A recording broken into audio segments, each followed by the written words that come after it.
Estimados, pesados, queridos, amados irmãos e irmãs, devemos sempre recordar, relembrar, trazer ao coração as nossas razões, corta, Fernanda, as nossas razões de ser cristão, as nossas razões de seguir ao Senhor, as nossas razões do nosso amor ao Senhor, de estar junto a Jesus, de estar como fez Marta, Maria, aos pés do Senhor, adorando ao Senhor, escutando a sua palavra.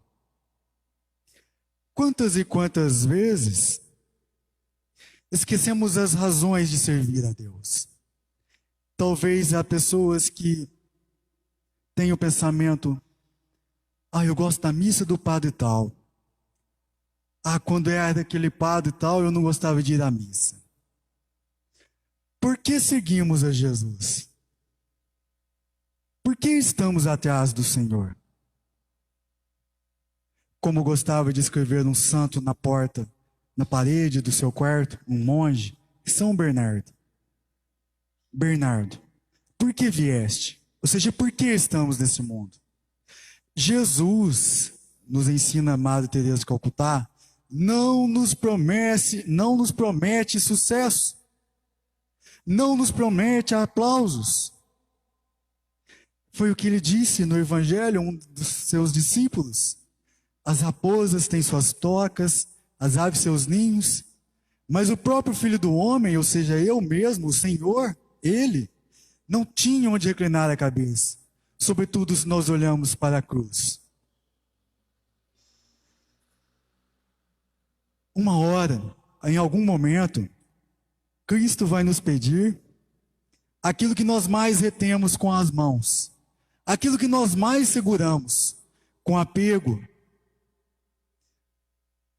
com um grande apego, seja talvez um pecado, seja talvez uma amizade que não está de acordo com o amor a Deus, seja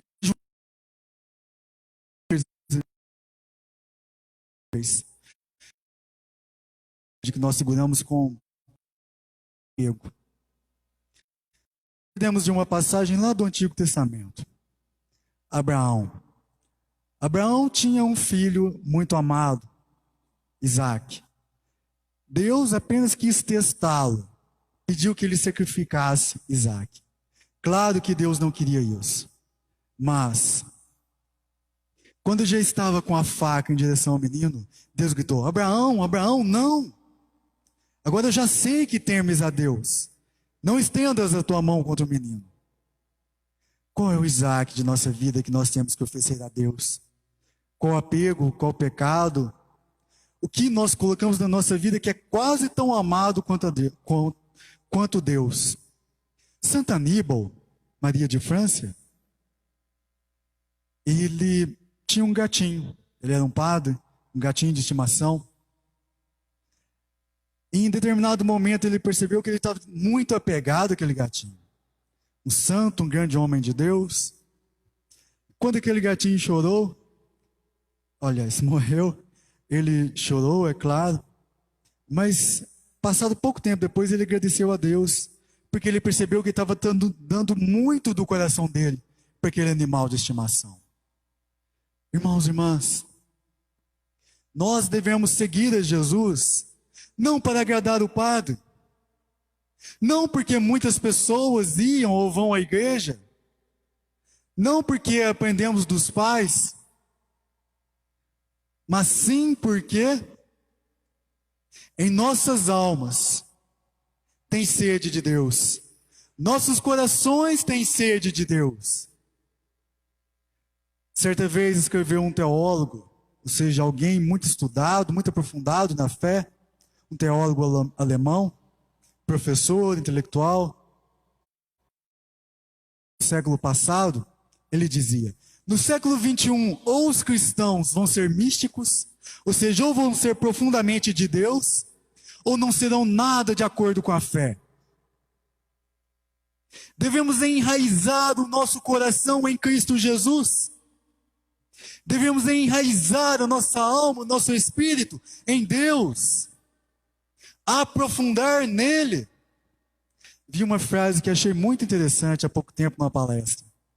Caiu a internet? Achei muito interessante essa frase. Aquilo que era e não é mais, nunca foi. Dizia essa frase de uma professora numa palestra no YouTube. Repitamos. Aquilo que era e não é mais, nunca foi. Tragamos para a fé. Se uma pessoa se dizia católica, ia à missa, depois passou para uma igreja não católica, nunca foi católica. Se uma pessoa diz para outra, eu te amo, e faz declarações, não sei o quê, depois fala que não ama mais, que é outro namorado, ou largou da esposa, da mulher, nunca amou talvez. E assim na fé, se em algum momento largarmos o Senhor, largarmos a fé católica, talvez nunca houve fé substancial, forte, genuína, profunda em nós. Por isso que esforço, luto, brigo, às vezes talvez seja um pouco chato, mas é importante. Quem serve a Deus, seja na liturgia, no dízimo, ou na música, ou como ministro da comunhão, chegar mais cedo, rezar. Como nós vamos falar de alguém, se antes não falamos com este mesmo alguém? Irmãos e irmãs, que hoje e sempre o Evangelho nos ajude para que nossos corações sejam como aquele Evangelho de Mateus 13, onde o semeador saiu para semear e encontrou bons terrenos e a palavra produziu frutos. Que o bom terreno seja o meu, o seu, os nossos corações a produzir fruto. Alegria, humildade, coragem, força, bondade. Que o Senhor faça de nossos corações bons terrenos. Elevemos ao Senhor nossas súplicas e preces, rezando.